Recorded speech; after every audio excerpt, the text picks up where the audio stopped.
ইচ্ছাকৃতভাবে শিশু হত্যা দেশকে পিছিয়ে ফেলার চক্রান্ত। ডক্টর ইউনূস কাদের ইশারায় এই শিশু হত্যা করতেছে এবং করছে? হামের টিকা কেন আনেনি? এটা কাদের ষড়যন্ত্রের কারণে হামের টিকা আনেনি? ডক্টর ইউনূস নিশ্চয়ই এটা আমেরিকার প্ল্যানে শিশু হত্যা করছে, এদেশের সন্তানকে তারা হত্যা করছে এবং দেশকে পিছিয়ে রাখার জন্য বিভিন্ন চক্রান্ত করে বিভিন্নভাবে দেশকে পিছিয়ে ফেলছে। দেশের অর্থনীতি সংকট বর্তমান। কেন ডক্টর ইউনূস এই ধরনের কাজ কেন করছে? শিশু হত্যা কেন করতেছে?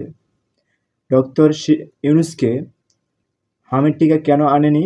এই জন্য দ্রুত আইনের আওতায় আনা হোক।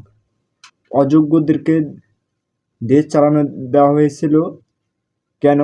এবং তারা অযোগ্য জানার পরও দেশ পরিচালনা করছে কেন? আজকে হাজার হাজার শিশু মৃত্যুবরণ করছে, এর জন্য ডক্টর ইউনূস দায়ী। আর আপনারা আমার চ্যানেলটি এখনই সাবস্ক্রাইব করুন বিভিন্ন প্রতিবাদী ভিডিও পেতে।